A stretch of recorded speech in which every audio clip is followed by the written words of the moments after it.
Author வந்து நான் தூங்க மாட்டேன் கதை சொல்லிட்டு தூங்குறாங்க. நான் தூங்கினாதானே உங்களை யாராவது பாத்துக்க முடியும். வண்டியில போகும்போது யார் பாத்துக்கிறது? எங்க தூங்கும்போது பாத்துக்குவாரா? இப்ப வந்து மூச்சுல இப்ப நீங்க தூங்கலாம் தாராளமா. என்னங்க எனக்கு ஒண்ணுமே புரியல. கார் ஓட்டிட்டு போறேன் 3 மணி நேரம் நானும் பண்ணி எடுக்கிறேன். லொகேஷன் மட்டும் அட்ரஸ் மட்டும் போட்டு விடுங்க. அஸ்வித் கரெக்டா போகல பிரிச்சு கீழே மேலே மட்டும் நீ சொல்லு. ஓகேவா? கீழே இல்ல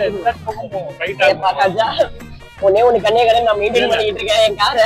அது நல்லா இருக்குது, உங்களுக்கு புரியலையா? விஷால் மாதிரி ஆம்பளை படத்துல வர மாதிரி காரு டிக்கில ஆமா, காருக்கு ஃப்ரண்ட் பேக் எது தெரியாத ஒரு டிரைவர் கார் ஃப்ரண்ட்ல உட்கார்ந்து ஆம்பளை மேல பறப்பேன் நான்.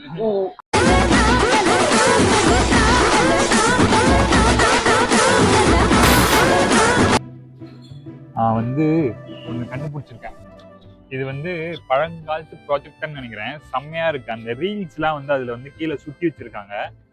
இது வந்து ஒரு ரெஸ்டாரண்ட்ல ஜஸ்ட் வர மக்கள்லாம் இது பார்க்கணுன்றதுக்காக வச்சிருக்காங்க. பட் செம்மையா இருக்கு. இது நம்ம பார்க்கவே முடியாது. ஒருவேளை யாராவது விசிட் பண்றீங்க இந்த ரெஸ்டாரண்ட் அப்படின்னா இதை கண்டிப்பா மிஸ் பண்ணாம பாருங்க. இதான் நம்ம இப்ப இருக்க தியேட்டருக்குள்ளேயே ப்ராஜெக்ட் எப்படி இருக்குன்னு நமக்கு தெரியாது. முன்னாடி இந்த பொண்ணு நமக்கு தெரியாது. அதனால இது இப்ப இருக்கு. முடிஞ்சா யாராவது இங்க இருக்கீங்கன்னா இந்த பக்கம் வரீங்கன்னா வந்து பார்த்துட்டு போங்க. ஓகே.